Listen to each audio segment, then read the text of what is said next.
Hi മക്കളെ, SSTAയുടെ പുതിയൊരു എപ്പിസോഡിലേക്ക് എല്ലാവർക്കും സ്വാഗതം. നമ്മൾ ഇന്ന് 4ാം ക്ലാസ്സിലെ 5ാമത്തെ യൂണിറ്റായ നന്നാവാം ഒന്നാവാം എന്ന ചാപ്റ്ററാണ് നമ്മളിന്നിവിടെ കവർ ചെയ്യാൻ പോകുന്നത്. തുടക്കമേ തന്നെ നമുക്കൊരു വാതിൽ എന്നൊരു ക്യാപ്ഷനോട് കൂടി ഒരു പിക്ചർ അവിടെ കൊടുത്തിട്ടുണ്ട് അല്ലേ. ഒരു 2 രാജകുമാരന്മാർ നിൽപ്പുണ്ട്, ഒരു കൊട്ടാരം ഉണ്ട്, അതുപോലെ തന്നെ ഒരു പൂന്തോട്ടം. ഇതാണ് ആ പിക്ചറിൽ കാണിച്ചേക്കുന്നത്. ഇതിൻ്റെ കഥ എന്ന് പറയുന്നത് ആരാണ് അവകാശി എന്ന കഥയുമായി ബന്ധപ്പെട്ടിട്ടുള്ള ഒരു പിക്ചറാണ് നമുക്കിവിടെ തന്നിട്ടുള്ളത്. അതായത് സിദ്ധാർത്ഥ രാജകുമാരൻ്റെ കഥയാണ്. സിദ്ധാർത്ഥ രാജകുമാരൻ ഒരു ദിവസം തൻ്റെ പൂന്തോട്ടത്തിലൂടെ നടക്കുന്ന സമയത്ത് കുറച്ച് അരയന്നങ്ങൾ ഇങ്ങനെ പറന്ന് പോകുന്നുണ്ടായിരുന്നു. അതിലൊരു അരയന്നം പെട്ടെന്ന് തന്നെ താഴേക്ക് നിലം പതിച്ചു വീണു. ആരുടെ അടുത്തേക്കാണ് നിലം പതിച്ച് വീണത്? നമ്മുടെ സിദ്ധാർത്ഥ രാജകുമാരൻ്റെ മുന്നിലേക്കാണ് ഈ അരയന്നം വന്ന് വീണത്. അരയന്നത്തിനെ എടുത്ത് നോക്കിയപ്പോഴത്തേക്കും അതിൻ്റെ നടുഭാഗത്ത്, അതായത് അതിൻ്റെ വയറ്റിലേക്ക് ഒരു അമ്പ് തറച്ചിരിക്കുന്നതാണ് സിദ്ധാർത്ഥ രാജകുമാരൻ കാണുന്നത്. ഈ അമ്പിനെ എടുത്തു മാറ്റി ഈ അരയന്നത്തിനെ ആര് സുഖപ്പെടുത്തി? നമ്മുടെ സിദ്ധാർത്ഥ രാജകുമാരൻ സുഖപ്പെടുത്തി. നമ്മുടെ ഈ സിദ്ധാർത്ഥ രാജകുമാരൻ ഈ മുറിവെല്ലാം വെച്ച് കെട്ടി അതിനെ ശുശ്രൂഷിച്ചുകൊണ്ടിരിക്കുന്ന ടൈമിൽ ഈ സിദ്ധാർത്ഥ രാജകുമാരൻ്റെ ഒരു ബന്ധുവായ ദേവദത്തൻ കടന്നു വരികയും ഇത് ഞാൻ അമ്പ് ചെയ്തിട്ട അരയന്നമാണ്, ഇത് എൻ്റേതാണ് എന്ന് പറയുകയും ചെയ്തു. സിദ്ധാർത്ഥ രാജകുമാരൻ കൊടുക്കുമോ നമ്മുടെ ഈ അരയന്നത്തിനെ? കാരണം അരയന്നത്തിൻ്റെ വയറ്റിൽ നിന്ന് അമ്പെല്ലാം എടുത്ത് കളഞ്ഞ് അതിനെ ബ്ലഡെല്ലാം തുടച്ച് നീക്കം ചെയ്ത് അതിനെന്ത് ചെയ്തു? ശുശ്രൂഷിക്കുകയായിരുന്നു അല്ലേ. മുറിവെല്ലാം വെച്ച് കെട്ടി ശുശ്രൂഷിക്കുകയായിരുന്നു. ഈ അരയന്നത്തിനെ ആർക്ക് വിട്ടുകൊടുക്കുമോ? ഇല്ല അല്ലേ. നമ്മുടെ ദേവദത്തൻ എത്ര തർക്കിച്ചിട്ടും നമ്മുടെ സിദ്ധാർത്ഥ രാജകുമാരൻ അതിനെ കൊടുത്തില്ല.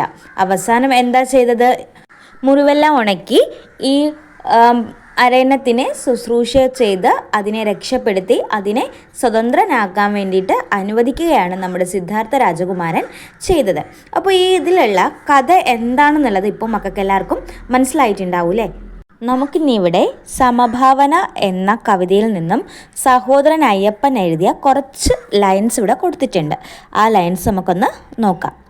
വലുതിൻ നിര ചെറുതെന്നതു മൃഗജീവിത നിയമം, ചെറുതിൻ തുണ വലുതെന്നതു തന്നെ നരധർമ്മം, ദൃഢമേവരുമിവിടെ സുഖമമരേണ്ടവരല്ലോ, സമഭാവന കൈക്കൊള്ളുക സമഭാവന ശരണം.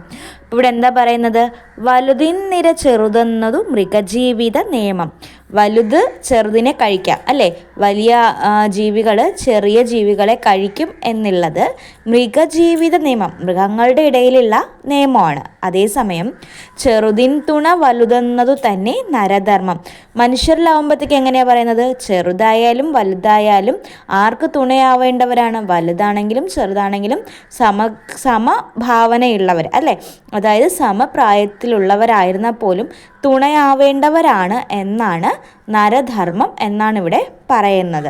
നമുക്ക് ജാതിയില്ല, മതമില്ല, എല്ലാവരും ഒരേപോലെയാണ് എന്നുള്ളതാണ് സഹോദരൻ അയ്യപ്പൻ എഴുതിയ ഈ 4 ലൈൻ കവിതകളിൽ നമുക്ക് മനസ്സിലാവുന്നത്. താഴെയായിട്ട് നമുക്കൊരു ക്വസ്റ്റ്യൻ കൊടുത്തിട്ടുണ്ടായിരുന്നു. ചിത്രവുമായി ബന്ധപ്പെട്ട സമഭാവനയുടെയും സ്നേഹത്തിൻ്റെയും പ്രാധാന്യമാണ് ഈ കഥയും കവിതയും നമുക്ക് പറഞ്ഞു തരുന്നത്. ഞാൻ പറഞ്ഞു തന്നതൊക്കെ നിങ്ങൾക്ക് മനസ്സിലായെന്ന് വിചാരിക്കുന്നു. എന്തെങ്കിലും ഡൗട്ട്സോ കാര്യങ്ങളോ ഉണ്ടെങ്കിൽ തന്നെ നിങ്ങളൊന്ന് കമൻറ്റ് ബോക്സിൽ മെസ്സേജ് ഇട്ടേക്കാം. ചാനൽ ഇഷ്ടപ്പെടുകയാണെന്നുണ്ടെങ്കിൽ സബ്സ്ക്രൈബ് ചെയ്യുക. അതുപോലെ തന്നെ ബെൽ ബട്ടൺ അമർത്തിക്കഴിഞ്ഞാൽ ടീച്ചർ ഇടുന്ന എല്ലാ വീഡിയോസും നിങ്ങൾക്ക് ലഭിക്കുന്നതായിരിക്കും. അപ്പോൾ അടുത്ത ക്ലാസ്സിൽ പുതിയ അധ്യായവുമായി വീണ്ടും കാണാം. നന്ദി, നമസ്കാരം.